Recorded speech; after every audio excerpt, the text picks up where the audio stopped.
સાહેબ ઘરમાં કેટલા લોકો ડોક્ટર છે, તમે એમાં ઉછરી જાઓ એટલે તમને એવું લાગે કે આ વસ્તુ જ મારે કરવી છે. તો પછી આ ની રિપ્લેસમેન્ટમાં જ કેમ તમે આવ્યા? બીજું તો તમે કાંઈ પણ કરી શકતા હતા. એવા લોકો છે જે લોકોને આવી રીતના ઘૂંટણના પ્રોબ્લેમ્સ રહેતા હોય છે.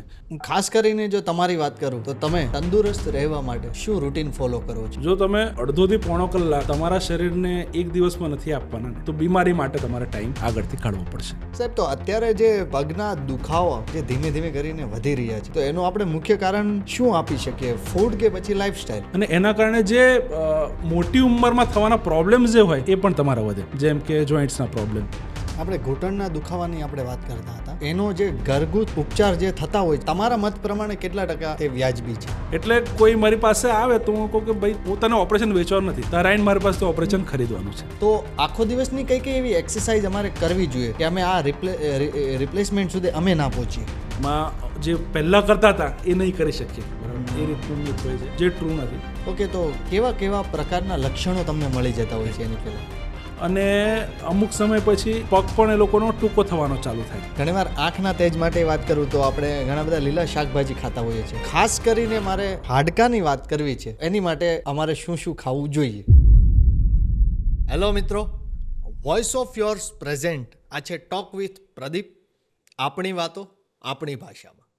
મિત્રો, આજે આપણા પ્લેટફોર્મના મહેમાન બન્યા છે ડૉક્ટર શિવમ. મિત્રો, આ પોડકાસ્ટમાં ખાસ કરીને ની અને હિપ વિશે વાત કરવામાં આવી છે, તો આ પોડકાસ્ટના અંત સુધી તમે અમારી સાથે જોડાયેલા રહેજો. સૌપ્રથમ તો કેમ છો સાહેબ? બસ એકદમ મજામાં. ક્યાંથી અત્યારે સીધા આવ્યા છો? વડોદરાથી? વડોદરાથી. કેવું લાગે છે હાઈવે ઉપરની સફર? મજા આવે છે ખરા? મજા આવે છે. હવે નવો હાઈવે છે, સરસ છે. થોડીક ટ્રાફિકની સમસ્યા તો નડે છે, બટ ઓકે. હા, એક નવો હાઈવે પ્રોપર એક બન્યો છે, તમને ખ્યાલ છે? મુંબઈ દિલ્હી. ઓકે. તો તમે ત્યાં ગયા છો? ના, ત્યાં નથી ગયો. પ્લીઝ એકવાર જજો, બહુ જ મજા આવે એવો હાઈવે છે ઓકે. અને મજા આવશે. ઓકે, આજે વરસાદનું વાતાવરણ ખાસ થઈ ગયું છે, રાઈટ. તો આમ પ્રોપર કઈ સિઝન આમ ગમે તમને? વરસાદી. મજા આવે? વરસાદી માહોલ ગમે અને ઠંડીનો માહોલ ગમે. તો આ બંને માહોલ ગમવાનું એક એક કારણ આપવું જ પડશે.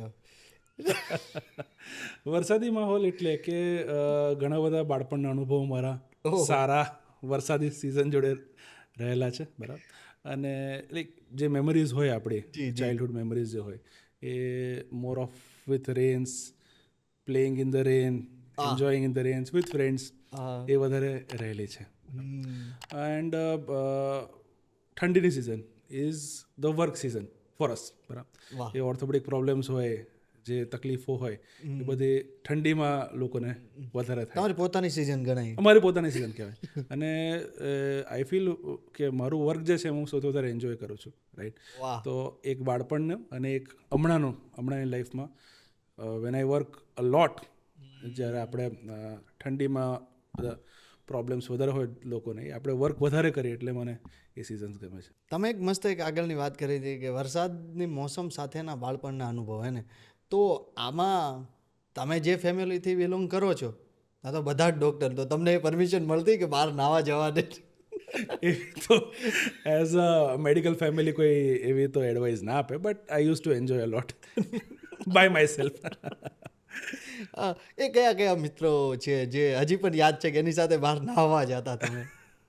એ અમુક સોસાયટીના કોલોનીના મિત્રો છે, સ્કૂલના મિત્રો છે, એની જોડે એ યાદો હજી છે. એ લોકોને પણ છે, મને પણ છે. વાહ વાહ. પણ વરસાદ એક ખબર નહીં આમ એવું તમે ફીલ કરો છો ખરા કે વરસાદ જ્યારે આવે ને ત્યારે ખબર નહીં ઘણી બધી ખુશીઓ લઈને આવે છે? રાઈટ. સમટાઈમ્સ. અને આપણે એકચ્યુઅલી એની જોડે નોસ્ટેલ્જિક થઈ જઈએ કે હમણાં આપણે વરસાદ પડે તો એવું ચાન્સ ના મળે કે જઈને જતા રહીએ, બટ એની જોડે એસોસિએટેડ નોસ્ટેલ્જિયા હોય. દરેક માણસનો એસોસિએટેડ નોસ્ટેલ્જિયા હોય.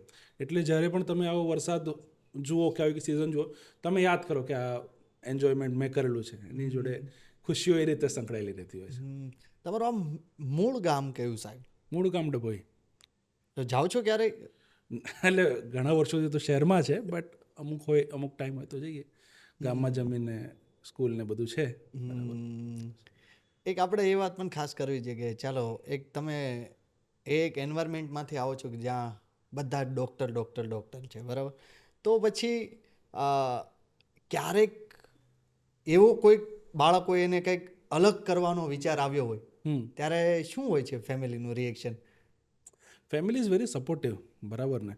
પહેલાં તો ઘણીવાર અમે એવું બી મેં વિચાર્યું હતું કે હું આઈએએસ કે આઈપીએસ બની જાઉં, બરાબર. એના માટેની પણ તૈયારી કરી હોય, બટ એ ફીલ ન આવી, બરાબર. Family is never not supportive કે ના તમે કંઈક બીજું કરો તો અમને સપોર્ટ નથી કે અમે એની અગેન્સ્ટ છે, એવું કશું નથી હોતું. બટ એક એન્વાયરમેન્ટ જેમાં તમે ઉછર્યા હોવ ને તમને એટ્રેક્શન એ ફિલ્ડ તરફ વધુ થઈ જાય. તો તમે ક્યારેય પ્રોપરલી અલગ ફિલ્ડમાં જવાનું ક્યારે વિચાર કર્યો હતો? બિલકુલ. આઈએસ આઈપીએસનો મેં વિચાર કર્યો હતો, કોને યુપીએસસીનો વિચાર કર્યો હતો. તો કોને મારા દાદાએ મને કીધું હતું કે ના તું ડૉક્ટર નહીં, તું યુપીએસસી કર, તું આઈએસ. એમનો ફૂલ સપોર્ટ પહેલા જ હતો. એમને પહેલાં મને કીધું કે તું આઈએસ બન. અને એકચ્યુઅલી મને આઈએસની બુક્સ પણ આપી હતી when I was in 9th or 8th standard, કે તું ભાઈ આ. તો ક્યાં સુધી આમ સ્ટડી ક્યાં સુધી ચાલુ થઈ ગયું હતું તમારું? 10મા સુધી કર્યું હતું, પછી I think I went to the biology side ને I went to the medical part. તો પછી આ ની રિપ્લેસમેન્ટમાં જ કેમ તમે આવ્યા? બીજું તો તમે કાંઈ પણ કરી શકતા હતા. રાઈટ, એ મારી પાસે ચાન્સ હતો, but actually very emotional story કે મારા મધરને બહુ વખતથી નીના પ્રોબ્લેમ્સ હતા. Right, my mother is eye surgeon, ophthalmologist, અને બહુ સમયથી ની પ્રોબ્લેમ્સથી સફર થતા હતા. અને she underwent a surgery like just 6 months બેક, બરાબર. એટલે જે એમણે સ્ટ્રગલ ફેસ કરી છે, જે એમણે દુઃખ ફેસ કર્યું છે, એ મને જ્યારે હું મેડિકલ લાઇનમાં ભણ્યો ત્યારે મને લાગ્યું કે એવા કેટલા બધા લોકો છે જેને આ પ્રોબ્લેમ હશે. આ ટોટલ આ કયો સમય છે? કઈ તમારી આ જ્યારે આપણે એમબીબીએસની અંદર જ્યારે અંડર ગ્રેજ્યુએટ્સ અમે કરતા હોય ત્યારે આ વસ્તુ મેં ફીલ કરવાની ચાલુ કરી કે આ દેશની અંદર કે આપણા સમાજની અંદર ઘણા બધા લોકો છે. ઘણા બધા એટલે આપણે તમે માની શકો કે દરેક ઘરમાં એવા લોકો છે જે લોકોને આવી રીતે ઘૂંટણના પ્રોબ્લેમ્સ રહેતા હોય છે. અને એટલે એના માટે જ કોઈના મધરને આવો પ્રોબ્લેમ ના થાય, બરાબર, કે એ સફર એટલું બધું ના કરે, કે એ સારા થાય, એના માટે આ ફિલ્ડ મેં ચૂઝ કર્યું છે. હેલ્થી રહેવું આજના સમયમાં કેટલું જરૂરી છે સાહેબ? બહુ જ જરૂરી છે આજના ટાઈમમાં. જો કોઈ ઇન્વેસ્ટમેન્ટની વાત કરે કે ગોલ્ડમાં કરવું કે મ્યુચ્યુઅલ ફંડમાં કરવું કે પછી આપણે ક્રિપ્ટોમાં કરવું, તો હું બધાને ખાલી એક વસ્તુ કે તમે હેલ્થમાં ઇન્વેસ્ટ કરો.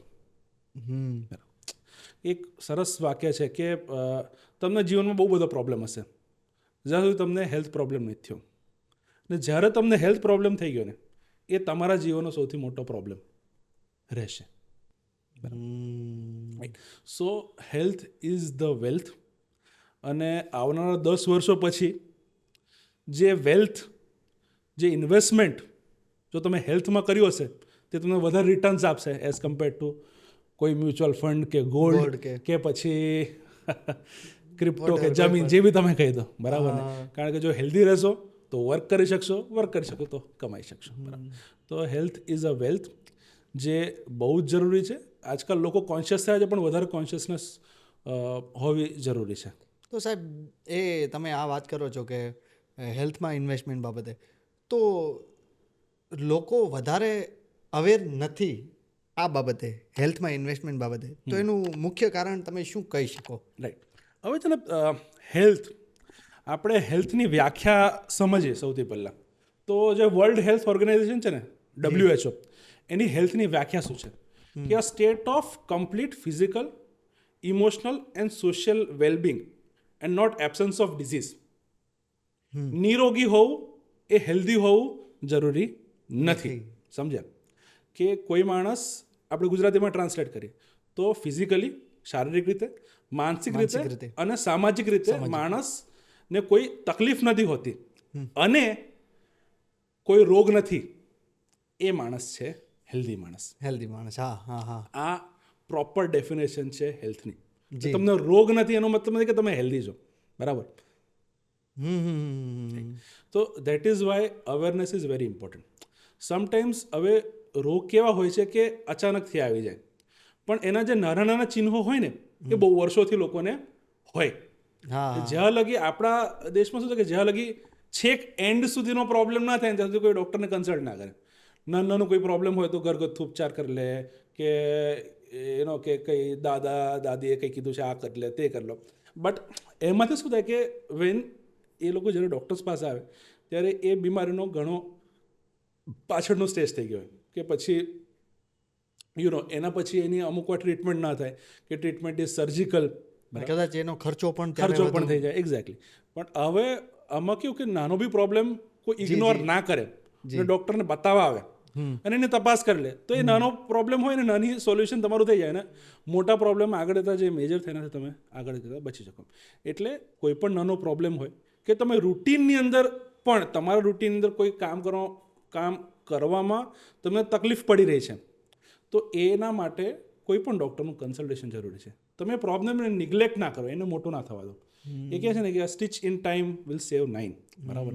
તો ઓલવેઝ કે કોઈ નાનો બી પ્રોબ્લેમ છે that you should consider visiting a doctor. અને તમે કોઈ પણ ડૉક્ટર હોય, તમારા નજીકના ફેમિલી ડૉક્ટર હોય, કંઈ પણ તમને જ્યારે પણ થોડાક એવા સિમ્ટમ્સ દેખાય છે તો તમે બતાવી આવો.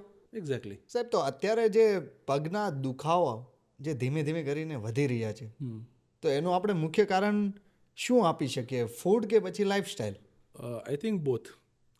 ફૂડના કારણે વધારે વેટ, BMI લોકોનું વધારે રહેતું હોય છે, એના કારણે પણ સૌથી વધારે લોડ તમારો ઘૂંટણ પર પડતો હોય છે, બરાબર. એ વન થિંગ. અને લાઈફસ્ટાઈલ, સેડેન્ટરી લાઈફસ્ટાઈલ, જે આપણે બેસી રહેવાના જોબ્સ હમણાં વધી રહી છે, બરાબર. એના કારણે જે તમારા મસલ્સ હોય, સ્નાયુઓ જે હોય એ તમારા કમજોર થવાના ચાલુ થાય. એના કારણે તમારા જોઈન્ટ્સ જે હોય એની પર લોડિંગ તમારા બોડીનું વધારે આવે. એના કારણે પણ આ વહેલા પ્રોબ્લેમ્સ આવી રહ્યા છે લોકોને. પહેલાંના આપણે વૃદ્ધ લોકોની વાત કરીએ અને હાલના, તો બંનેના પગમાં જે દુખાવા હતા એમાં શું કંઈ ફરક હોઈ શકે ખરા? જે પહેલાંના સમયમાં લોકો હતા, લાઈફસ્ટાઈલ સાત્વિક રહેતી હતી, બરાબર. ઘરનું ખાવાનું, દૂધ, દહીં વગેરે વધારે ખાવાનું. બીજું કે પહેલાંના સમયમાં બહાર લોકો વધુ રહેતા હતા, સનલાઇટની અંદર. સનલાઇટમાંથી વિટામિન D લોકોને મળતું રહેતું હતું, બરાબર. કે આપણા પૂર્વજો કે જે ખેડૂત હતા કે આખો દિવસ ખેતની અંદર કામ કરતા હોય, બરાબર. તો એ લોકોની સ્કિનમાંથી, ત્વચામાંથી વિટામિન D એ લોકોને ખૂબ મળતું હતું, બરાબર. એટલે એવા લોકોમાં એ વખતે એટલા બધા જોઈન્ટ પ્રોબ્લેમ્સ થતા ન હતા, કારણ કે લાઈફસ્ટાઈલ એ રીતની હતી, એ રીતનું લોકો મહેનતનું કામ કરતા હતા, આખો દિવસ કામ કરતા હતા. એટલે એ પ્રોબ્લેમ્સ એ વખતે ઓછા થતા હતા. બીજું, પહેલાંના સમયમાં જ્યારે મેડિકલ ફેસિલિટીઝ એટલી બધી ન હતી ત્યારે લોકોનું જે લાઈફ એક્સપેક્ટન્સી આપણે કહીએ કે લોંગેવિટી, કે કેટલું લાંબુ માણસ જીવશે, આજથી 20 વર્ષ પહેલાં આપણે વાત કરીએ તો એ આપણા દેશમાં મારા ખ્યાલથી 60-65 જેવી હશે. આજે આપણે વાત કરીએ તો 70-75 જેવી હશે. એટલે એવરેજ લાઈફ એક્સપેક્ટન્સી કે એ આપણે 10-12 વર્ષ વધી છે. એના કારણે કોઈ પણ સમાજમાં જ્યારે ડેવલપિંગ કન્ટ્રી ડેવલપ તરફ થવા જ લાગે ત્યારે એમાં જે લાઈફ એક્સપેક્ટન્સી હોય માણસની એ વધે. એના કારણે જે બિલકુલ, અને એના કારણે જે મોટી ઉંમરમાં થવાના પ્રોબ્લેમ્સ જે હોય એ પણ તમારા વધે. જેમ કે જોઈન્ટ્સના પ્રોબ્લેમ, નીના પ્રોબ્લેમ, કેન્સરના પ્રોબ્લેમ, હાર્ટના પ્રોબ્લેમ. કારણ કે તમે પોપ્યુલેશન જે છે ઓલ્ડ લોકોનું એ ઘણું વધારે છે. એટલે coming back to your question, હા, because of our unhealthy lifestyle, because we are overweight, ને ખાસ કરીને લેડીઝની અંદર આ પ્રોબ્લેમ્સ તમારા વધારે જોવા મળે. લેડીઝમાં શું થાય કે એક તો કે એ લોકોની જે હોર્મોન્સ હોય અમુક સમય પછી જે આપણે યુટ્રસ, જે આપણે કંઈ બચ્ચાદાનીમાંથી કઢાવવાનું ઓપરેશન થઈ જાય કે એ લોકોની નીકળી જાય અને પછી શરીરમાંથી એમાંથી હોર્મોન્સ નીકળવાના બંધ થઈ જાય. એટલે શરીરમાં હાડકામાં જે કેલ્શિયમ હોય એ બધું શોષાવાનું ચાલુ થાય. એટલે ઓસ્ટિયોપોરોસિસ લેડીઝમાં ખૂબ કોમનલી જોવા મળે. બીજું, પ્રેગ્નન્સી થાય એના પછી લેડીઝનું વેટ પણ વધી જાય. વન થિંગ વેટ ઇન્ક્રીઝ, અને સેકન્ડ છે કે હોર્મોનલ ચેન્જીસ. એના કારણે જે જોઈન્ટ્સના પ્રોબ્લેમ હોય લેડીઝની અંદર વધુ જોવા મળે એઝ કમ્પેર ટુ જેન્ટ્સ. આપણે ઘૂંટણના દુખાવાની આપણે વાત કરતા હતા, તો એનો જે ઘરગથ્થુ ઉપચાર જે થતા હોય છે એ તમારા મત પ્રમાણે કેટલા ટકા તે વ્યાજબી છે? ઘરગથ્થુ ઉપચાર તમે કયા સ્ટેજની અંદર કરો છો એ વધારે ઇમ્પોર્ટન્ટ છે, બરાબર. સ્ટાર્ટિંગના લોકો પેલા તેલ વગેરે લગાડે કે પછી અમુક પાવડર્સ આવે કે અમુક ખાવા પીવામાં ચેન્જીસ કરે, એ બધા અમુક લેવલ સુધી એક્ટિવ રહેતા હોય છે, બરાબર. બીજું, મેથી દાણા ખાય એ આર હેલ્ધી, બરાબર, જોઈન્ટ્સ માટે સારા રહેતા હોય છે, બરાબર. બટ અમુક સ્ટેજ પછી એ જે ઘરગથ્થુ ઉપચાર તો કોઈ ચાલુ રાખે તો એનો બહુ હેલ્પ રહેતી નથી, બરાબર ને. એટલે અમુક લેવલ પછી જો તમે સ્ટ્રગલ કરતા જ રહેતા હો તો પછી બેટર કે તમે કોઈ ડૉક્ટરને બતાવો ને પછી એની પ્રોપર ટ્રીટમેન્ટ કરો. ઘરગથ્થુ ઉપચાર કંઈ તમને પરમનન્ટ સોલ્યુશન નથી આપવાના અમુક સ્ટેજ પછી. અર્લી સ્ટેજની અંદર definitely helpful, but not after some time. સાહેબ કેવું છે કે આ પોડકાસ્ટ છે ને લગભગ અમારા આ પ્લેટફોર્મ પરથી ઘણા બધા લોકો જોતા હશે અને જોઈ રહ્યા છે. ઓકે, એમને ઘણા બધા પ્રશ્નોના જવાબ પણ મળતા હોય છે પોડકાસ્ટના માધ્યમ થકી. એટલે અમે પોસિબલ થાય એટલે એવી માહિતી અમે શેર કરવા માંગીએ છીએ. તો મારું એક વાત એ પણ હતી કે ઘૂંટણનો દુખાવો જ્યારે થતો હોય ત્યારે ક્યારે પ્રોપરલી તેમને સિરિયસલી લેવું જોઈએ, કયા સમયે? રાઈટ. તો ઘૂંટણનો જે દુખાવો યુઝ્યુઅલી જે એજ સાથે થાય એને આપણે કોમન લેંગ્વેજમાં ઘસારો કહીએ. બરાબર. ઓકે, ઘસારો એક જીવનનું સત્ય છે જે અમુક એજ પછી બધાને થવાનું છે. રાઈટ. જેવું કે વાળ સફેદ થવા, કે આંખમાં મોતિયો આવો, કે પછી કાનમાં સંભળાવવાનું ઓછું થયું. જી. એ જે એજિંગ ચેન્જીસ છે એવી રીતે ઘૂંટણની અંદર એજિંગ ચેન્જીસ આવે. એ યુઝ્યુઅલી 50-55 યર્સ એ નોર્મલ છે. એ નોર્મલ છે. જી. ઘૂંટણનો દુખાવો, ઘૂંટણનો ઘસારો એ એક એજિંગ ચેન્જ છે, કોઈ બીમારી નથી. એ પહેલી વસ્તુ આપણે સમજવી છે. જી. રાઈટ. એટલે 50-55ની ઉંમરની પછી થોડો ઘૂંટણની અંદર દુખાવો કોઈને ચાલુ થાય, બરાબર. એમાં સૌથી પહેલાં તકલીફ એ થાય કે પલાઠી વાળીને ઊભા થવામાં તકલીફ પડે, નીચું સંડાસ વાપરીને ઊભા થવામાં તકલીફ પડે, જી. દાદરા ચડતર કરવામાં તકલીફ પડે, કે કોઈ નમાઝ પડતું હોય એમાંથી ઊભા થવામાં તકલીફ પડે. એ અર્લી સાઇન્સ છે કે એમને ઘૂંટણનો ઘસારાની જસ્ટ શરૂઆત થઈ છે, કે ઘૂંટણનો દુખાવાની શરૂઆત થઈ છે. આ જ્યારે તમારી ડેલી એક્ટિવિટીઝ કે તમારી ક્વોલિટી ઓફ લાઈફ એની અંદર જ્યારે તમને પ્રોબ્લેમ આપવા લાગે ત્યારે તમારા ડૉક્ટરને બતાવજો. ક્વોલિટી ઓફ લાઈફ દરેક માણસ માટે અલગ અલગ હોય છે.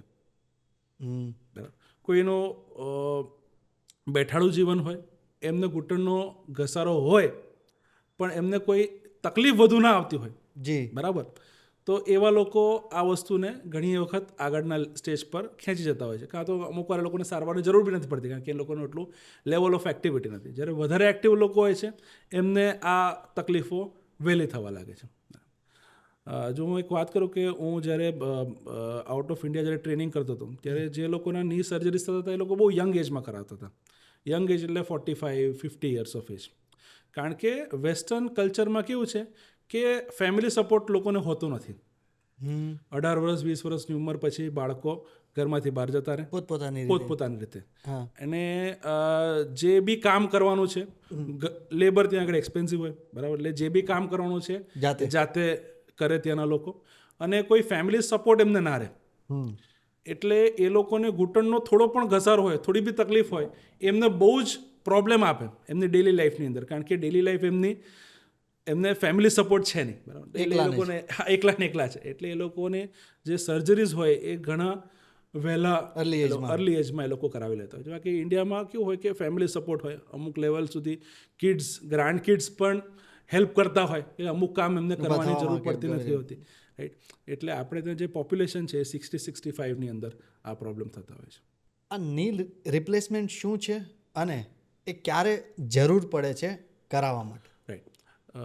તો ની રિપ્લેસમેન્ટ એ જે ઘૂંટણનો સાંધો જ્યારે અમુક લેવલ ઉપર ઘસાઈ જતો હોય છે, બરાબર, અમુક તમે લોકો જોયા હોય તો પગ વાંકા થઈ ગયા હોય, બરાબર, ચાલતા હોય ત્યારે થોડા ડક કેવું ચાલતા હોય, ડક વોકિંગ એવી રીતે ચાલતા હોય, બરાબર, એવા લોકોની અંદર આપણે જ્યારે ઘૂંટણનો ઘસારાના કારણે એમની જીવનની ગુણવત્તા અફેક્ટ થઈ જતી હોય ત્યારે આપણે ની રિપ્લેસમેન્ટ કરતા હોય છે. જેની અંદર જે ઘૂંટણનો સાંધો હોય છે એ બદલીને ત્યારે કૃત્રિમ સાંધો અમે લોકો નાખતા હોય છે.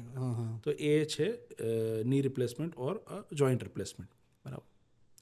ઓકે, તો આ ની રિપ્લેસમેન્ટની તમે વાત કરો છો, એમાં પણ કોઈ ખાસ પ્રકારના અલગ અલગ પ્રકાર હોય છે ખરા? એટલે ઘણા બધા પ્રકાર હોય છે. ડિપેન્ડ્સ કે દર્દીને તકલીફ કેવી છે, કઈ રીતનો સાંધો છે. કેટલા પ્રકાર હોય છે? ની રિપ્લેસમેન્ટ બ્રોડલી આપણે ક્લાસિફાય કરીએ તો એક હોય પાર્શિયલ ની રિપ્લેસમેન્ટ, જેમાં ખાલી અડધો સાંધાનું રિપ્લેસમેન્ટ થાય. ઓકે. અમુક લોકો જ્યારે અર્લી અમારી પાસે આવતા હોય, બરાબર, પણ તકલીફ વધારે હોય, પણ ઘસારો માત્ર ને માત્ર ઘૂંટણના એક ભાગને અફેક્ટ કરતો હોય, તો એને અમે હાફ ની રિપ્લેસમેન્ટ કરતા હોય છે. અને જ્યારે લાસ્ટ સ્ટેજની અંદર આવતા હોય ત્યારે આપણે કમ્પ્લીટ ની રિપ્લેસમેન્ટ કરતા હોય છે, જેને કહેવાય ટોટલ ની રિપ્લેસમેન્ટ, જેમાં ઉપર નીચેનું હાડકું અને સામેનું હાડકું, જે ઢાંકણીનું હાડકું હોય છે, એ ત્રણને બદલવામાં આવે છે, બરાબર. તો આ બે મેઇન એના પ્રકાર હોય છે.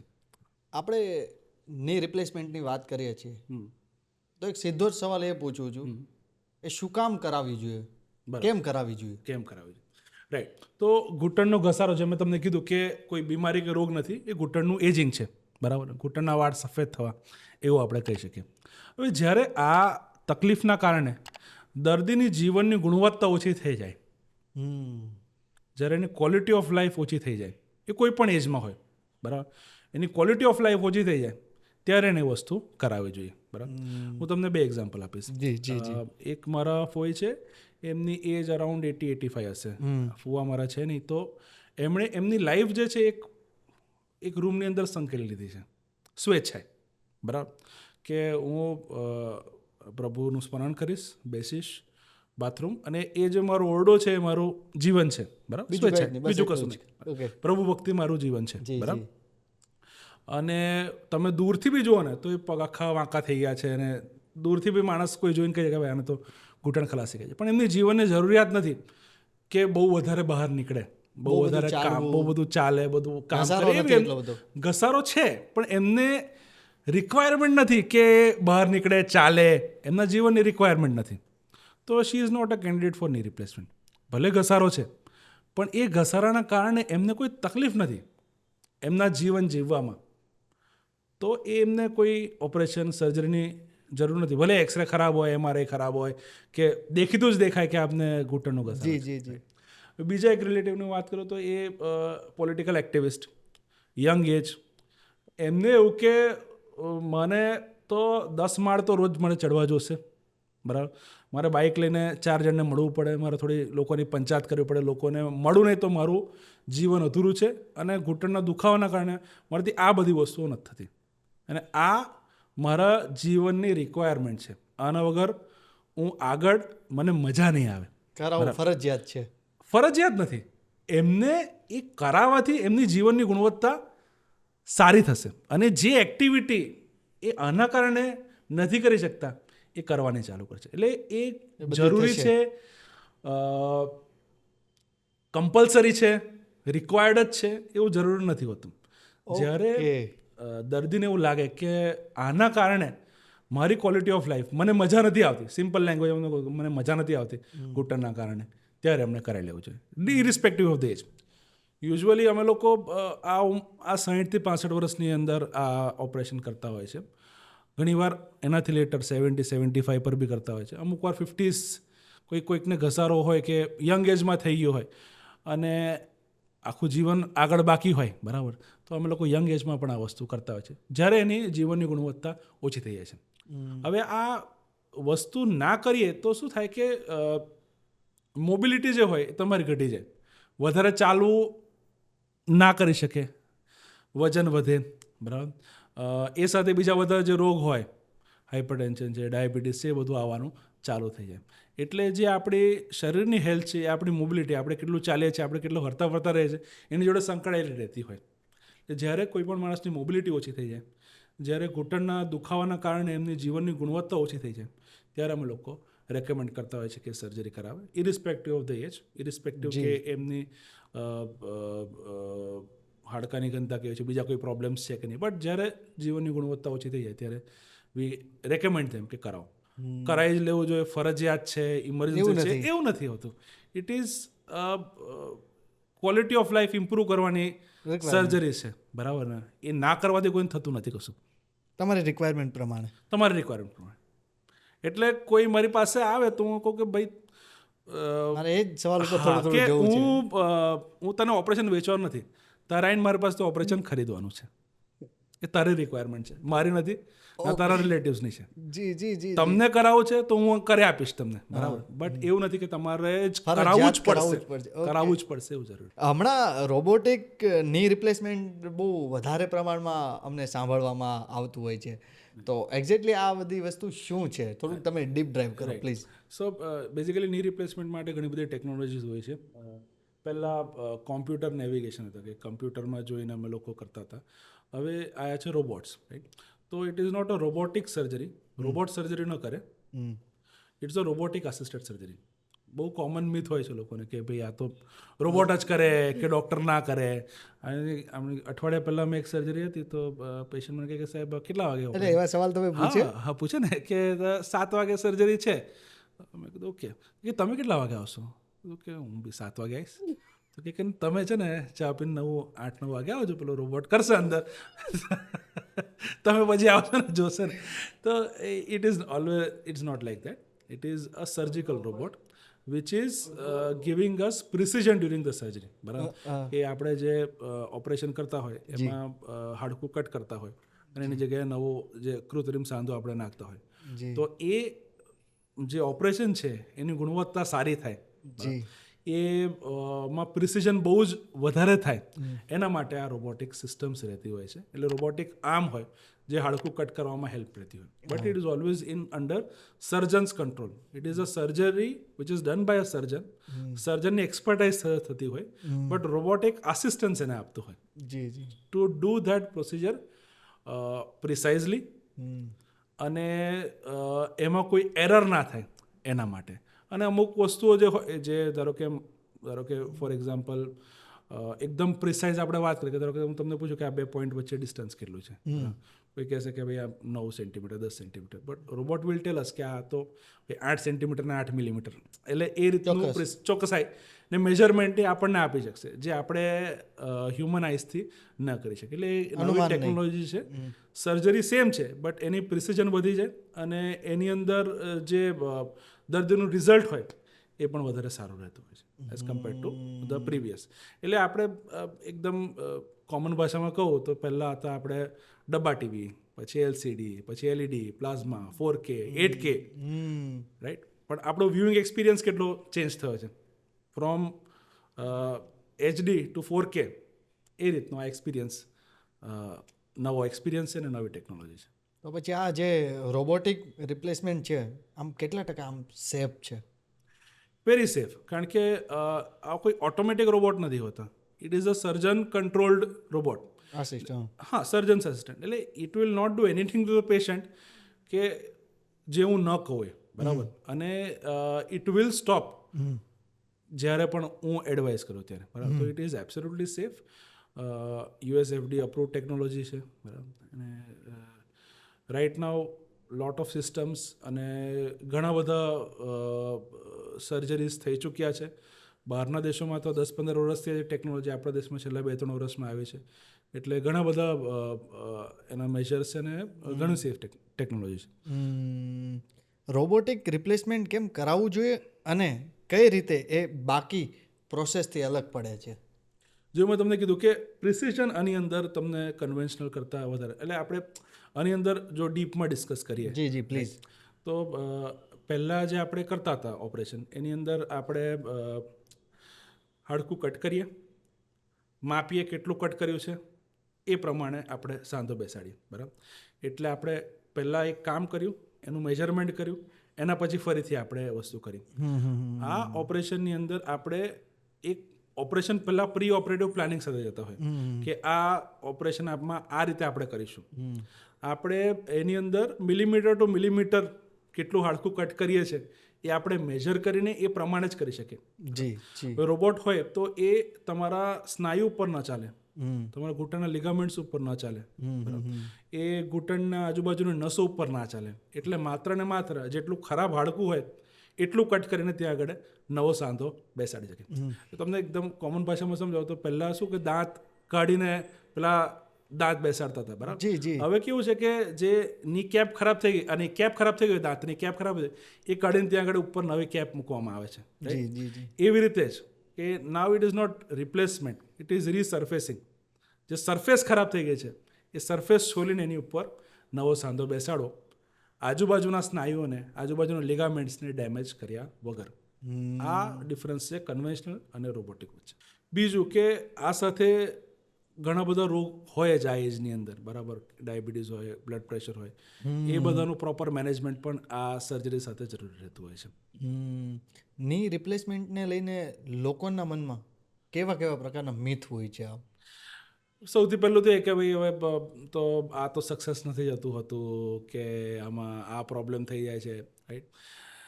બીજું એક મિથ એવું હોય છે કે મેં તમને કીધું કે રોબોટ ઓપરેશન કરે છે, ડૉક્ટર ઓપરેશન નથી કરતા, એ એક અલગ છે.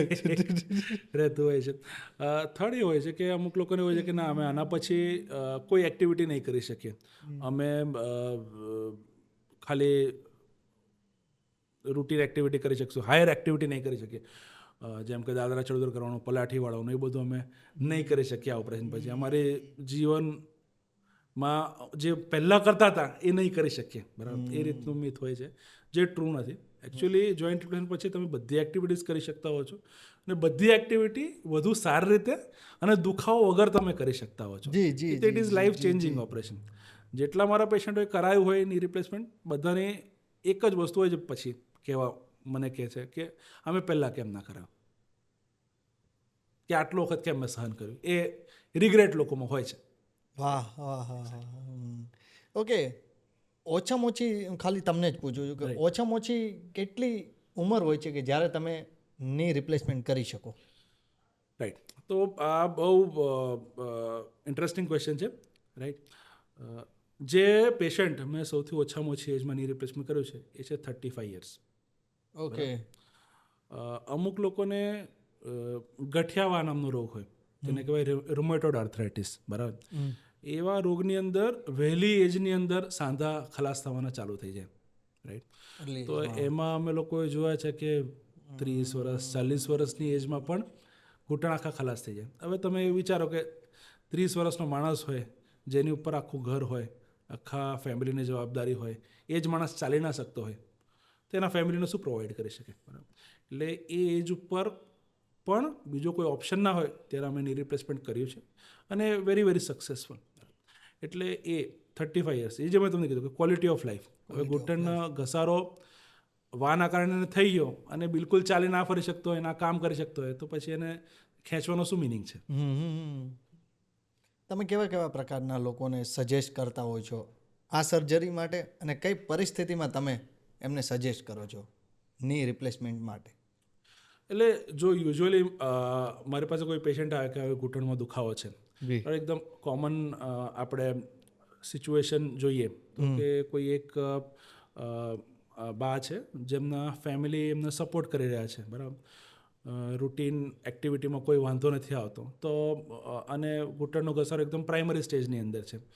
એક્ટિવિટી એમની એવી છે કે બસ ઘરમાં ચાલો, ઘરની બહાર બેસો, મિત્રો જોડે ગપ્પા મારવા, મંદિરે જઈને પાછા આવો. ફેમિલી સપોર્ટ છે, બહુ વધારે તકલીફ નથી પડતી હોતી. પ્રારંભિક સ્ટેજમાં ઘસારો છે તો આપણે સૌથી પહેલાં તો દવા ગોળી એમને આપીએ, બરાબર, ઘસારો ઓછો કરવાની દવાઓ આપીએ, ફિઝિયોથેરાપી આપણે રેકમેન્ડ કરીએ, બરાબર, અને અમુક પ્રકારના પટ્ટા હોય, મોજા હોય, એ આપણે પહેરીએ. એનાથી પણ ઘણા લોકોને રાહત થઈ જતી હોય છે. અને અમુક એક્ટિવિટી આપણે કહીએ કે અમુક સમય પછી ના કરવી જોઈએ, જેમ કે નીચે બેસીને પલાઠી વાળવું, સંડાસ નીચું વાળવું વાપરવું, નમાઝ નીચે બેસીને પડવી, એ બધી એક્ટિવિટી અમે લોકો અમુક સમય પછી કહીએ કે તમે આ ઓછી કરી નાખો તો તમને પ્રોબ્લેમ નહીં થાય. પણ જ્યારે આ ઘસારો લાસ્ટ સ્ટેજમાં હોય, જ્યારે સ્ટેજ 4માં હોય, સ્ટેજ 3માં હોય, અને એના કારણે એમનું ચાલવું ફરવું ટોટલી બંધ થઈ જતું હોય છે, ઓછું થઈ જતું હોય, બંધ થઈ જતું હોય, કાં તો એમની જે મેં તમને કીધું ક્વોલિટી ઓફ લાઈફ, ગુણવત્તા જીવનની ઓછી થઈ જતી હોય, અને એમણે બધા જ ઓપરેશન વગરના જે રસ્તા છે, દવા ગોળી, કસરત, અમુક લોકો પેલા તેલને માલિશ કરતા હોય, એ બધી વસ્તુઓથી પણ એમને રાહત નથી મળતી, અને એ બધાના કારણે એમની જીવનની ગુણવત્તા ઓછી થઈ રહી છે. ત્યારે આ ની રિપ્લેસમેન્ટ લોકોને સજેસ્ટ કરતો હોઉં છું. મારી પાસે જો 10 દર્દીઓ આવે ઘૂંટણનો દુખાવા સાથે, તો એમાંથી 8 દર્દીઓને માત્ર દવા ગોળી કસરતથી સારું થઈ જાય. 1 કે 2 લોકોને ની રિપ્લેસમેન્ટની જરૂર પડે, જો એ લોકો રાઈટ ટાઈમ પર આવી જાય તો.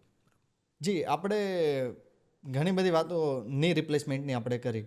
બીજી મારે તમને પર્સનલી એક વાત એ પૂછવી છે કે અત્યારે બીજી કોઈ એવા પ્રકારની બીમારી સૌથી વધુ તમારે ફેસ કરવી પડતી હોય છે ખરા? એઝ અ જોઈન્ટ રિપ્લેસમેન્ટ સર્જન, જેવી રીતે ની રિપ્લેસમેન્ટ થાય એવી રીતે આજકાલ યંગ ઇન્ડિવિજ્યુઅલ્સમાં હિપના પ્રોબ્લેમ્સ બહુ કોમનલી અમે લોકો જોવા રહે છે. રાઈટ, તમે સાંભળ્યું હશે મારા ખ્યાલથી એ વાસ્ક્યુલર નેક્રોસિસ કે AVN લોકોને થતું હોય છે, રાઈટ. જી જી. થાપાના ગોળાની અંદર લોહીનું પરિભ્રમણ ઓછું થઈ જાય, એને કહેવાય એ વાસ્ક્યુલર નેક્રોસિસ.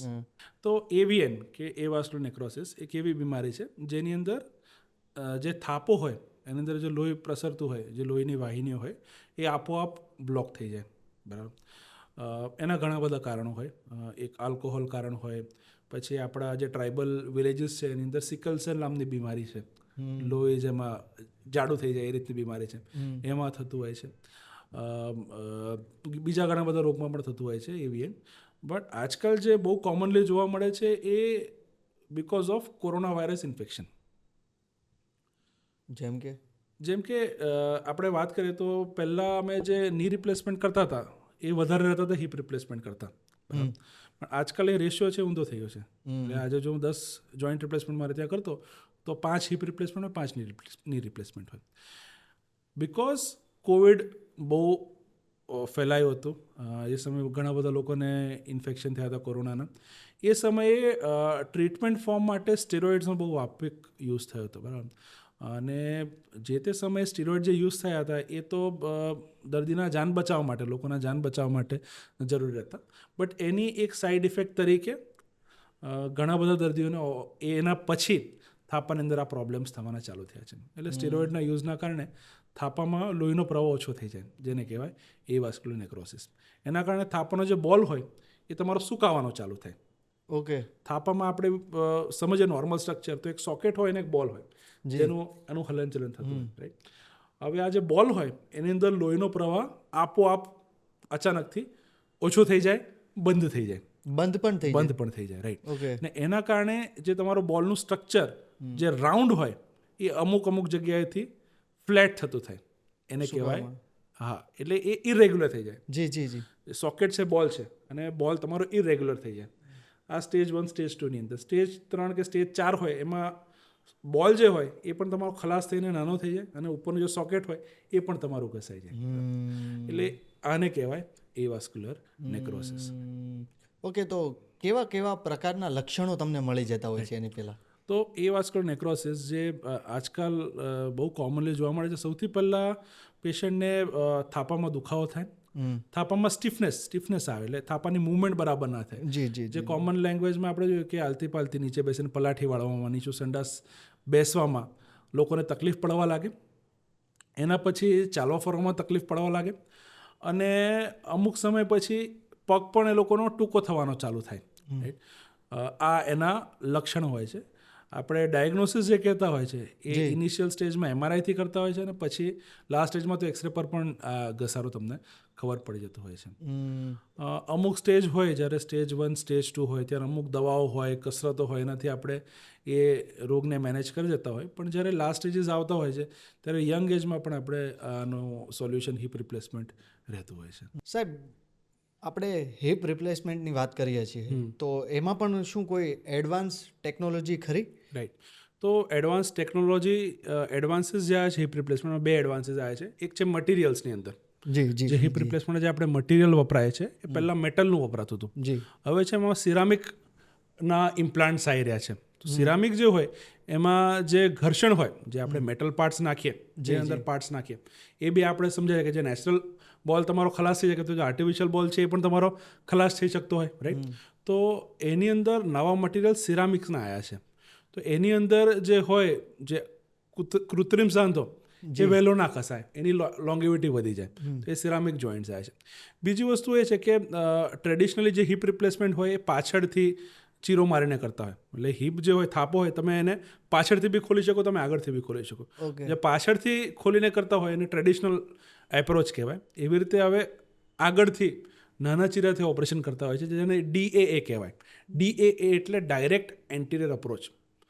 હવે પાછળથી જ્યારે અપ્રોચ કરતા હોય ત્યારે ઘણા બધા સ્નાયુ કટ થાય, ઘણું બધું લોહી વહે. જ્યારે આગળથી આપણે નાના ચીરાથી ઓપરેશન કરતા હોય એમાં સ્નાયુ ઓછા કપાય, શક્યતા ઓછી રહે. હા, એમાં સ્નાયુ કપાય ઓછા, એમાં દુખાવો ઓછો થાય. અને બેઝિકલી આપણે યંગ ઇન્ડિવિજ્યુઅલ્સમાં આપણે સર્જરી કરતા હોય તો યંગ લોકોને કહ્યું કે ફટાફટ એક્ટિવિટી, રૂટીન એક્ટિવિટીમાં જવું હોય, તરત જ જવું હોય, ક્વિક રિલીફ જોતો હોય, તો એની અંદર તમે રૂટીન એક્ટિવિટીની અંદર બહુ જલ્દી આવી શકો. જે ટ્રેડિશનલ પાછળથી ઓપરેશન કરતા એમાં રેસ્ટ તમારે 1.5-2 મહિના સુધી લેવો પડતો હોય છે. જે તે આ નવી એડવાન્સ ટેકનોલોજી કરતા એમાં રિઝલ્ટ તમારું ક્વિકર ને ફાસ્ટર તમને મળતું હોય છે. તો આ બધી જે રિપ્લેસમેન્ટ સર્જરી જે થાય છે તો એની લાઈફ કેટલી, એની વેલ્યુ કેટલી? રાઈટ.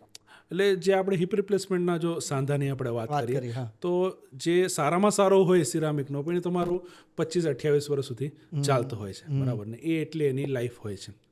બટ કેવું હોય છે કે તમે એની કાળજી કઈ રીતે રાખો છો એની ઉપર છે બરાબર. તમે એને કાળજી સારી રીતે રાખો, તમે કેર કરો તમારા બોન્સની, જોઈન્ટ્સની, એની પર લોડિંગ તમારું ઓછું આવે તો એની લાઈફ જે હોય એ તમારી વધી જાય. ગાડીના ટાયર જેવું છે આપણે સમજીએ બરાબર ને, ગાડીનું ટાયર આપણે સાચવીએ, હવા પુરાઈએ, બેલેન્સ ચેક કરાયા કરીએ બરાબર, સારા રસ્તા પર ચલાવીએ તો સારા લાંબા ચાલે. એવી રીતે જ આ જોઈન્ટ્સનું છે, આપણે સારી રીતે વાપરે તો એ તમારો લાંબુ ચાલે. હા, પણ એવું નથી હોતું કે આ એકવાર ખલાસ થઈ જાય તો પછી it is the end of the world, એવું નથી હોતું. એનું રિવિઝન સર્જરી કે અમુક એજ પછી, ધારો કે તમે 25-30 યર્સમાં કોઈને થાય હિપ રિપ્લેસમેન્ટ, તો એ લોકોને એ ડર હોય કે યાર હવે આગળ હતા શું 25 વર્ષ મારું શું થશે. તો એના પછી બી એવી ટેકનોલોજી છે કે એનું રિવિઝન, કે એ સાંધો કાઢીને બીજો સાંધો નાખવાનું ઓપરેશન, એ પણ આજની તારીખમાં શક્ય હોય છે. એટલે એવું નથી હોતું કે that is the end of the story. જી જી જી. તમે વચ્ચે મસ્ત એક વાત કરી હતી વિટામિન ડીની. રાઈટ. તો વિટામિન ડી શું તડકામાં હું 1 કલાક ખાલી ઊભો રહી જાઉં તો એ પ્રમાણમાં મને મળી જતું હોય છે ખરા? એટલે આપણે વાત કરીએ વિટામિન ડી શું સનલાઇટમાંથી આપણે મળે, સનલાઇટમાંથી સ્કિન ઉપર જાય, સ્કિનમાંથી આપણા શરીરની અંદર જાય. અને વિટામિન ડી ઇનફ માત્રામાં જો મારે કે તમારે લેવું હોય તો આપણા પૂર્વજો જેમ કરતા હતા એમ ખાલી નાના કપડાં પહેરીને ખેતી કરીએ ને તો ઇનફ તમને વિટામિન ડી મળે, કે તમારો સ્કિન તમારે સનલાઇટ થી એક્સપોઝ રહેતી હોય બરાબર. એટલે આજના સમયમાં ઘણીવાર એ પોસિબલ નથી હોતું. તો જો પ્રોબ્લેમ્સ રહે તો તમે લોકો ઘણીવાર સપ્લિમેન્ટ્સ સજેસ્ટ કરતા હોય. હા, એટલે એડિક્વેટ ડ્યુરેશન, તમે કયા તાપમાં ઊભા છો, કુમળા તાપમાં વધારે તમને મળે વિટામિન ડી, અને તમારું સ્કિન એક્સપોઝર કેવું છે એની ઉપરથી તમને મળે કે વિટામિન ડિપેન્ડ છે એની પર. એક્ઝેક્ટલી. આપણે તમે આગળ એ પણ વાત કરી કે વજન વધારે વધી જતું હોય છે, પણ વધારે વજન આપણે ઘટાડવું હોય તો આપણે ચાલતા હોઈએ છીએ, ત્યારે તો ઘૂંટણ પણ દુખતા હોય છે. તો એ બધા માહોલો શું કરવું સાહેબ પ્લીઝ? એટલે આ બહુ કોમન છે કે ભાઈ વજન વધારે હોય, ની પ્રોબ્લેમ બી હોય, ડૉક્ટર કે ભાઈ વજન ઓછું કરો તો દુખાવો ઓછો થશે અને ચાલીને ઓછું ના કરી શકતા. તો એવી કન્ડિશનમાં 2-3 વસ્તુ કરી શકાય. એક, તમે ડાયટ કરી શકો. સૌથી પહેલાં ડાયટથી તમે વેટ લોસ કરી શકો. સાયકલિંગ તમે કરી શકો. ઘરની અંદર જે સ્ટેટિક સાયકલ હોય કે ઘરની બહારની સાયકલ હોય, સાયકલ ચલાવવાથી કંઈ નીમાં પેન ના થાય બરાબર, ઘૂંટણ વધારે ઘસાય નહીં, અને તમે વેટ લોસ પણ કરી શકો. અને થર્ડ એક્ટિવિટી જે ફિઝિબલ હોય તો સ્વિમિંગ, એની અંદર પણ તમારો ફેટ લોસ, વેટ લોસ સારો થાય અને ની ઉપર લોડિંગ ના આવે. આપણે વાત એ પણ કરતા હતા કે હાફ ની રિપ્લેસમેન્ટ, યસ, પાર્શિયલ ની રિપ્લેસમેન્ટ. Yes yes. તો પછી આગળ જતા એ ફૂલ તમારે કરાવવું જ પડે? એવું નેસેસરી નથી હોતું. હાફ ની રિપ્લેસમેન્ટ આપણે ક્યારે કરીએ? જ્યારે દર્દીને એકદમ સ્ટાર્ટિંગના સ્ટેજનો ઘસારો હોય અને ઘસારો માત્ર ઘૂંટણના એક ભાગની અંદર હોય, બીજા ભાગની અંદર ઘસારો ના હોય, અને આપણે આ પ્રોપરલી સર્જરી કરીએ અને બરાબર એ જે કમ્પોનન્ટનું ફિટિંગ બેસાડીએ તો આવા કેસની અંદર આની જે લાઈફ હોય છે એ એઝ ગુડ એઝ ની રિપ્લેસમેન્ટ હોય છે, અને એટલું જ લાંબુ એ વસ્તુ ચાલતી હોય છે. તો એ હાફ ની કરવા પછી પૂરું કરવાની યુઝ્યુઅલી જરૂર નથી પડતી હોતી. Okay okay. શું સાહેબ આમ અઘરો કોઈ કેસ તમને યાદ આવે છે ખરા જે ક્યારેય નહીં ભૂલાય, યાદગાર રહેશે? યાદગાર રહેશે. ચાલો તમે વાત કરીએ તો હું 2 કેસ વિશે વાત કરીશ. જી પ્લીઝ. એની પાછળની સ્ટોરી બહુ ઇન્ટરેસ્ટિંગ છે. હવે એ લેડીને ચાઇલ્ડ બર્થ થયો અને એના પછી આ સિકલ સેલની બીમારી બહુ વધી ગઈ. લોકોએ ઘરગથ્થુ ઉપચાર કર્યા, કંઈક લોકલ ડૉક્ટર્સને બતાવ્યું હશે, એનાથી કંઈ મટ્યું નહીં, અને પછી કન્ડિશન ખરાબ થઈ ગઈ તો એ હોસ્પિટલની અંદર એડમિટ થયા. ત્યારે એના જે ઇનલોઝ હતા એમણે એમને એ લેડી પાસેથી એમના છોકરા લઈ લીધા અને એને ઘરમાંથી કાઢી મૂકી. એટલે તમે જે મને મેન્ટલી કહેતા હતા ને, તો એ લેડી મેન્ટલી તૂટી ગઈ હતી, ફિઝિકલી તો પ્રોબ્લેમ હતી જ, અને સોશિયલ પ્રોબ્લેમ કે ઇનલોઝ અને મધર ફાધર વચ્ચે પ્રોબ્લેમ્સ, રાઈટ. તો એ 3 પ્રોબ્લેમ એ વ્યક્તિના હતા. અને એમણે મને એક જ કીધું કે હું ચાલતી થવું ના થવું મને બહુ ચિંતા નથી, તમારે મારે જે ઓપરેશન કરવું કરી નાખો, મારી છોકરીને એકવાર જાતે ઉચકવી છે, એને એકવાર રમાડવી છે, કે મારા ઇનલોઝે મારી છોકરી મારી પાસેથી વર્ષથી છીનવી લીધી છે, કે આને કંઈક રોગ થઈ ગયો છે અને આ રોગ મારી છોકરીને લાગી શકે છે. હવે આના માટે મેં એમના ઇનલોઝનું એમના પેરેન્ટ્સનું બહુ કાઉન્સેલિંગ કર્યું કે આ કંઈ એવો ચેપી રોગ છે નહીં, આ કંઈ કોઈ દવા પીવાથી કે એવું કશું કરવાથી છે નહીં, બાળકીને થવાની સંભાવના નથી, તો પણ એ કંઈ વસ્તુ જામી નહીં. બંને બોલના રિપ્લેસમેન્ટ ઓપરેશન થયા, બધા સ્નાયુઓ કમજોર હતા, 3-4 મહિનાની ફિઝિયોથેરાપી થઈ અને પછી તો બધું સારું થઈ ગયું. અને આ બધું થયાના 6 મહિના પછી એ મારો ઓપીડીમાં આવી એની ડોટરને લઈને. ઓ વાહ, બરાબર. મારા પગે પડ્યા, એની ડોટરને મારા આશીર્વાદ લીધા ને એ રીતે that was very very emotional moment. અને એ વખતે એમની જોડે એના ઇનલોઝ પણ હતા અને એના પેરેન્ટ્સ પણ હતા. કેવો સમય હોય છે સાહેબ? એ આજ છે બહુ જ યાદગાર વસ્તુ રહેતી હોય કે તમે કોઈ માણસને સોશિયલી અપલિફ્ટ કર્યા છે, એને ઇમોશનલી અપલિફ્ટ અને ફિઝિકલી શી ઇઝ ઓકે. તો એ જે કેસ છે આજીવન હું નહીં ભૂલી શકું. અને જે એણે મને કીધું હતું કે મારે જસ્ટ હું મારી છોકરીને ઉચકી શકું એવી થઈ જાઉં, તો એવી થઈને આવી હતી. વાહ. તો એ મારા માટે સૌથી યાદગાર કેસ છે. એ વખતે લાગે કે ભાઈ આ જે મહેનત કરી છે, જે આ ભગવાને આપણને શક્તિ આપી છે, એનો ઇસ્તેમાલ થઈ રહ્યો છે. હા. બીજો કોઈ એવો અઘરો કેસ ક્યારે આવ્યો કે યાર થઈ ગયો? અઘરો નહીં કહું, પણ કેસ સિમ્પલ પણ હતો મારા મધરનો. ઓકે, સો મારા મધર એક ઓપ્થેલ્મોલોજિસ્ટ, આંખના ડૉક્ટર છે. ઘૂંટણના ઘસારાથી બહુ વખતથી તકલીફ હતી અને ની રિપ્લેસમેન્ટ કરવું પડ્યું હતું. એટલે પછી મેં જ કર્યું. બટ શું થાય કે જ્યારે તમારા ઉપર આવી જાય, ત્યારે સાહેબ કેવું હોય છે કે ત્યારે એવું થાય કે હવે હા, ત્યારે એવું થાય કે ચપ્પુ ચાલશે કે નહીં ચાલશે હાથથી, નાઈફ પકડાશે કે નહીં પકડાશે. ત્યારે મારા મમ્મી મને કે બેટા બેસતું. મારી મમ્મી એક ઓપ્થેલ્મોલોજિસ્ટ છે, આંખના ડૉક્ટર છે. તો એમણે મને કીધું કે આવી કન્ડિશન મારી જોડે પણ થયેલી છે કે જ્યારે તારા દાદા અને નાનાને બંને આંખમાં મોતિયો થયો હતો ત્યારે મેં જ ઓપરેશન કર્યું હતું. તો ત્યારે જે સમયે મારા દાદા ઓપરેશન કરાવવાના હતા ત્યારે એવું કીધું હતું મારી મમ્મીને કે તમે જે નોર્મલ દરેક માણસનું કામ કરો છો એવી રીતે જ મારું કામ કરજો. વિચારતા નહીં કે આ ટેબલ ઉપર તમારા ફાધર છે, તમારા મધર છે, એવું તમે ના વિચારતા. અને નોર્મલ જે કામ કરો છો, જે દરેક માણસ માટે બેસ્ટ તમે કરો છો, એ જ તમે મારા માટે કરજો. આ જ એડવાઇસ જે મારા દાદાએ મારા મમ્મીને આપી હતી એ જ મારા મમ્મીએ મને આપી કે બેટા તું એવું વિચારજે કે હું એક દર્દી છું, તું એક ડૉક્ટર છે, અને જે વર્ષોથી કરે છે એ કરજે. એવું વિચારીશ કે આ મારા મમ્મી છે તો પછી તું ઇમોશનલ બોન્ડિંગ, કંઈક તું એ કરીશ જે તારે કરવું ના જોઈએ. બરાબર. એટલે તું જે રૂટીન કરે છે એ જ કરજે. અને એવી રીતે જ કર્યું. 1 પગ 2 પગ બંને પગનું સારું થઈ ગયું. અને એ વસ્તુ આજ સુધી મને યાદ રહેશે કે મમ્મી જે મને એડવાઇસ કર્યું હતું કે કન્સિડર કે આ એક નોર્મલ સર્જરી છે. બરાબર. તો કારણ કે આપણા ઉપર જ્યારે આવી જાય ત્યારે એ વસ્તુ અલગ રહેતી હોય છે. સાહેબ, દવાથી તો સારું થઈ જતું હોય છે, એ તો વાત 100% છે. પણ ક્યારેક મેં ફીલ પણ કરેલું છે, એવું સાંભળ્યું પણ છે કે ઘણીવાર ડૉક્ટર સાથે એ કાઉન્સેલિંગથી લઈને એ વાતો કરવાથી પણ ઘણા બધા પ્રોબ્લેમ સોલ્વ થઈ જતા હોય છે. રાઈટ. એ જે તમે કહો છો ઇમોશનલ ટચ, રાઈટ. તો એક બહુ સરસ ઇંગ્લિશ હોલિવૂડ મૂવી છે, પેચ એડમ્સ કરીને, રાઈટ, જે અમારી મેડિકલ ફ્રેટર્નિટીમાં બહુ પોપ્યુલર છે. રોબિન વિલિયમ્સનું પિક્ચર છે અને એ પિક્ચરથી જ આ મુન્નાભાઈ MBBSના અમુક પાર્ટ્સ ઇન્સ્પાયર્ડ છે, રાઈટ. તો એમાં એક બહુ ફેમસ ડાયલોગ છે રોબિન વિલિયમ્સનું કે if you treat the disease, તમે રોગને સારવાર કરશો, તમે જીતી બી શકો છો, તમે હારી બી શકો છો, બંને પોસિબલ છે. પણ તમે જો વ્યક્તિની સારવાર કરશો તો તમે ઓલવેઝ સક્સેસ હશો.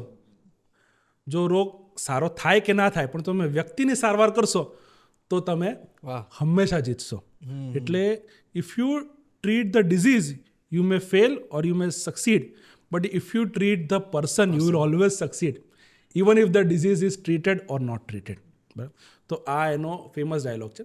એટલે અમને ઓલવેઝ આ વસ્તુ ભણાવવામાં શીખવાડવામાં આવે છે, અમારા પ્રોફેસર્સ અમને શીખવાડે કે તમારે દર્દી પ્રત્યે એમ્પથી રાખવી જોઈએ.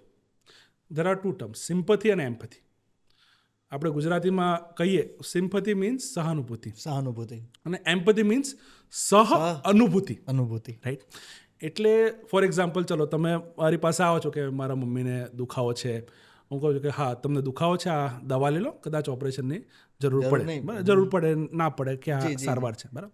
તો કે ઓકે દવા તમે લીધી ભાઈ, બટ તમે જો મારી પાસે આવો છો અને તમે કહો છો આ તકલીફ છે, હું એવું કહું કે હા તકલીફ વધારે તકલીફ છે, મારા ઘરમાં પણ આ તકલીફ મને મારા ફેમિલીમાં પણ રહેલી છે અને આ વસ્તુ મને ખબર છે કે આ કઈ રીતની તકલીફ છે, બરાબર, અને તમને સારું થઈ જશે.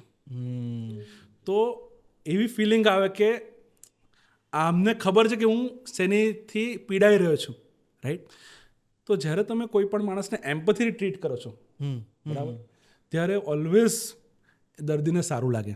ભલે બીમારીનું સોલ્યુશન 100% ના થાય, બરાબર ને, 50% પણ એને સારું થાય, મેન્ટલી રાહત, પણ મેન્ટલી રાહત થઈ જાય. અમુક વાર બીજું બી તમે કહો કે ડૉક્ટર પરનો વિશ્વાસ એક બહુ ઇમ્પોર્ટન્ટ વસ્તુ છે, રાઈટ. હું આની પર બી એક નાની સ્ટોરી શેર કરીશ કે હું એક બહુ જ સિનિયર ડૉક્ટરને જોડે ટ્રેનિંગમાં હતો. બહુ જ સિનિયર એટલે 60-65 યર્સના ડૉક્ટર હશે સાઉથમાં. તો એમની જોડે ઓપીડીમાં વિઝિટ કરતો હતો. એ ડૉક્ટરને સંભળાવવાનો પણ પ્રોબ્લેમ થઈ ગયો હતો, એ રીતનું હતું. એક દર્દી હતો, એમને ઘૂંટણની તકલીફ હતી અને ખભાની બી તકલીફ હતી. તો ડૉક્ટર આવ્યા, તપાસ્યો ખભો, ઘૂંટણ તપાસ્યો, બરાબર, અને દવા લખી આપી અને ત્યાંથી ગયા. તો જે પેશન્ટ હતો એનો સન કે સાહેબ તમે ખભો તો તપાસ્યો જ નહીં. તો પેશન્ટ જે હતું એને એના સનને ખખડાયો કે તને શું ખબર, સાહેબને જે તપાસવું છે એ તપાસ્યું છે અને આ દવાથી મને આ પણ સારું થઈ જશે, મને ખબર છે કે આ ડૉક્ટરે મને આટલા વર્ષો પહેલાં પણ એની સારવાર કરી છે, એટલે એમને જે તપાસો તે જ તપાસ્યું છે, મને સારું થઈ જશે. એમને એમણે મને અડી લીધું ને મને સારું થઈ જશે. એટલે એ દર્દીનો એટલો વિશ્વાસ છે ડૉક્ટર પર, રાઈટ. એટલે બે વસ્તુ છે, એક વિશ્વાસ અને એક તમે જ્યારે એમ્પેથેટિકલી ટ્રીટ કરો કોઈકને તો પણ એ સારું થઈ જાય. સાહેબ, જેટલા લોકો અત્યારે જે જીમમાં જતા હોય છે એમને શું લાંબા ગાળે પગની તકલીફ થઈ શકે ખરા? જે બહુ કોમનલી જોવા મળે છે આજકાલ એ છે કે ઘૂંટણના લિગામેન્ટમાં ACL નામનો લિગામેન્ટ હોય, એન્ટિરિયર ક્રુશિએટ લિગામેન્ટ, બરાબર ને, એ ઘણીવાર ફાટી જતો હોય છે લોકોનો. તો આ બીમારીનું લક્ષણ એ છે કે અમુક ઇન્જરી પછી દર્દીનું લાગે મારો પગ લપટો થઈ ગયો છે, મારો પગ ફરી જશે. તો આવા લોકો દોડી ના શકે, કૂદી ના શકે, લોંગ વોક ના કરી શકે, પલાઠીઓને ઊભા થવામાં પગ ફરી જાય એવું એમને લાગે. એક ACL લિગામેન્ટ ટેર રહેતું હોય છે. બીજું ઘૂંટણની અંદર બે હાડકા વચ્ચે ગાદી રહેતી હોય જેને અમે લોકો મેનિસ્કસ કહેતા હોય. એ મેનિસ્કસ પણ આવી રીતે કોઈ ટ્વિસ્ટિંગ ઇન્જરીઝ જ્યારે થાય, સ્પોર્ટિંગ ઇન્જરીઝ, ત્યારે એ ડેમેજ થતું હોય છે, બરાબર. એટલે આ જે પ્રોબ્લેમ્સ છે આપણે ઘૂંટણની અંદર જોતા હોય છે. ઘણીવાર જે એથ્લીટ્સ હોય છે, થ્રોઈંગ એથ્લીટ્સ હોય, બરાબર, એમાં ખભામાં લિગામેન્ટ ટેર થતા હોય છે. એના કારણે ઘણીવાર તમે જોયું હશે, આઈ થિંક રોહિત શર્માનો એક વિડીયો જોશે, મજા આમ જાતે ખભો ખસી જાય અને આમ કરીને એ જાતે બેસાડી દે, રાઈટ. તો એ રીતે ખભાના લિગામેન્ટ ટેરના કારણે ખભો વારંવાર અમુક પોઝિશનની અંદર ખસી જાય. એ રીતના ખભામાં લિગામેન્ટ્સના પ્રોબ્લેમના કારણે થતા હોય છે. તો આવા ખાસ કરીને આ ફિલ્ડના લોકોને શું શું વસ્તુ ધ્યાનમાં રાખવી જરૂરી છે? રાઈટ. એટલે આમાં આ જે ફિલ્ડ્સમાં હોય છે એમાં એ લોકોને એક પ્રોપર ટ્રેનિંગ શેડ્યુલ હોય, એના પછી એ લોકો સ્પોર્ટિંગ એક્ટિવિટીઝ કરે, રાઈટ. એ ખૂબ જરૂરી રહેતું હોય છે કે કોઈ બી સ્પોર્ટ્સ અમુક લેવલ પર તમારે રમવા માટે અમુક લેવલની ફિટનેસ, અમુક લેવલની ટ્રેનિંગ, અમુક લેવલની મસલ સ્ટ્રેન્થનિંગ જરૂરી રહેતી હોય છે. તમે એના ઉપરાંત જ્યારે એક્ઝર્ટ કરવા લાગો છો, જ્યારે એક લેવલ ઉપર આપણે જઈ રહ્યા છે, ત્યારે આ ઇન્જરીઝ થવાના ચાન્સીસ વધારે રહેતા હોય છે. અને પોસ્ટ આવી કોઈ બી તમે એક્ઝર્શન કરો એના પછી કૂલ ડાઉન થવું બી એટલું જ જરૂરી હોય છે જેટલું જ આમાં તમે જેટલો ટાઈમ એને વોર્મઅપમાં આપો છો એટલો કૂલ ડાઉન અને મસલ સ્ટ્રેચિંગમાં પણ તમારે એટલો જ આપવો પડે, રાઈટ. તો તમારી ઇન્જરીઝ ઓછી થાય. સાહેબ, મેં વાત જ્યાં સુધી સાંભળી છે ત્યાં સુધી તમે આઉટ ઓફ કન્ટ્રીમાં પણ તમે ટ્રેનિંગ ઘણી બધી જગ્યાએ લીધેલી છે. તો ખાસ કરીને આપણે આ મેડિકલ આ ફિલ્ડની વાત કરીએ તો કેટલી અવેરનેસ ત્યાં અને એનામાં તમને શું ફરક દેખાય છે? તો હેલ્થની અવેરનેસ જો કહું એ વેસ્ટર્ન કન્ટ્રીઝમાં વધુ છે as compare to India. Healthcare સિસ્ટમની આપણે વાત કરીએ તો સિસ્ટમ અહીંયા સારી છે as compare to other countries. Other કન્ટ્રીઝમાં એક સેન્ટ્રલાઇઝ સિસ્ટમ, ગવર્મેન્ટ સિસ્ટમ પ્રમાણે આખો કન્ટ્રી ચાલતો હોય. તમે ફોર એક્ઝામ્પલ કેનેડા વાત કરો કે યુકે વાત કરો, તો ત્યાં એક નોર્મલ MRI વગેરે બી કોઈને કરવું હોય તો વેઇટિંગ પીરિયડ બહુ રહેતો હોય, 4 or 5 months, 6 months અમુક જગ્યાએ વેઇટિંગ પીરિયડ રહેતો હોય. અને કોઈ પ્લાન્ડ સર્જરીઝ હોય, જેવી આપણે વાત કરીએ હિપ રિપ્લેસમેન્ટ કે ની રિપ્લેસમેન્ટ, એ પ્લાન્ડ સર્જરીઝ હોય, એમાં ઘણું ડિલે થતું હોય છે, રાઈટ. કારણ કે ત્યાં ઓલરેડી ઇમરજન્સી જે હોય એને પહેલું કન્સિડર કરવામાં આવે અને એના પછી આવી કોઈ પ્લાન્ડ સર્જરીઝ સજેસ્ટ કરવામાં આવે, રાઈટ. તો as a patient, as a દર્દી તરીકે આપણા દેશની જે સિસ્ટમ જે છે, જેમાં તમને એક્સેસ ડૉક્ટર્સનો ઇમિડિયેટલી મળી જાય, તમને એક્સેસ ઇઝીલી મળી જાય, એ લોકો માટે સારું છે. કોસ્ટની વાત કરીએ તો આસમાન જમીનનો ફરક છે, બરાબર. કોઈ એક સર્જરી અહીંયા આગળ જેની કોસ્ટ હોય એથી US કે યુકેમાં આપણે વાત કરીએ તો 2 થી 3 ગણી વધુ એની કોસ્ટ રહેતી હોય છે. તમે આગળ એક વાત કરી હતી આપણી પોડકાસ્ટમાં કે આ રિપ્લેસમેન્ટની જ વાત હતી કે અહીંયા લગભગ હમણાં થોડા વર્ષોથી છે, રાઈટ, અને એ બધી કન્ટ્રીમાં ઘણા વર્ષોથી છે, રાઈટ. તો બીજી એવી કઈ રિપ્લેસમેન્ટની સર્જરી હજી ત્યાં સૌથી વધુ પ્રમાણમાં છે ને અહીંયા હજી પણ એટલી અવેરનેસ નથી, એવું કોઈ ખરું? ટેકનોલોજી વાઇઝ આપણે જોવા જઈએ તો જે સર્જરીઝ ત્યાં થાય છે, જે ગુણવત્તાથી ત્યાં આગળ થાય છે, એ જ ગુણવત્તાથી અહીંયા આગળ થાય છે. હવે એવું કોઈ બેરિયર રહ્યું નથી કે કઈ સારવાર બહાર જ મળશે ને અહીંયા આપણે ઇન્ડિયામાં નહીં મળે, એવી કોઈ ખાસ હવે ટેકનોલોજી રહી નથી. હા, મે બી 10-15 years બિફોર એ બધું હતું, પણ હવે ખાસ એવું છે નહીં કે જે બહાર જ થતું હોય ને આપણા દેશમાં એ સર્જરીઝ ના થતી હોય, કે આપણા દેશના ડૉક્ટરને એ વસ્તુ આવડતી જ ના હોય. ઉપરથી એવું થઈ રહ્યું છે, તમે આઈ થિંક એક વર્ડ સાંભળ્યો છે, મેડિકલ ટુરિઝમ, રાઈટ. તમે જોતા હોવ કે મિડલ ઇસ્ટ છે, આફ્રિકન કન્ટ્રીઝ છે, કે ભાઈ સાઉથ ઇસ્ટ એશિયન કન્ટ્રીઝ છે, ત્યાંથી ઘણા બધા લોકો સારવાર માટે આપણા દેશની અંદર આવે છે, રાઈટ. તો એ ટર્મને કહેવાય છે મેડિકલ ટુરિઝમ. અમુક દેશો જેમ કે ઉઝબેકિસ્તાન, કઝાકિસ્તાન, મોંગોલિયા, નેપાળ, એ બધા દેશની અંદર જે મેડિકલ સિસ્ટમ ડેવલપ થઈ રહી છે, ત્યાંના ઘણા બધા લોકો આપણા દેશમાં આવીને સારવાર લેતા હોય છે. That is known as medical tourism. મોટા મોટા શહેરો બોમ્બે, દિલ્હી, ચેન્નાઈ, હૈદરાબાદની અંદર આ બહુ કોમનલી થતું હોય છે. એટલે હવે એવું કંઈ ખાસ રહ્યું નથી કે કંઈ બહાર જ થાય ને આપણા દેશમાં ના થાય. દેશમાં એટલી જ ટેકનોલોજી છે, આપણા દેશમાં એટલા જ સારા ડૉક્ટર્સ છે ને નોલેજ એટ પાર વિથ ઇન્ટરનેશનલ સ્ટેન્ડર્ડ્સ છે. આપણે રિપ્લેસમેન્ટની ખાસ વાત કરતા હતા, તો આ રિપ્લેસમેન્ટનું જ્યારે નામ આવે ને ત્યારે ઘણા બધા પેશન્ટમાં એક ડરનો માહોલ પેદા થઈ જતો હોય છે. બિલકુલ, બિલકુલ. તો શું કહેવા માંગો છો ખાસ કરીને એવા દર્દીઓને? રાઈટ.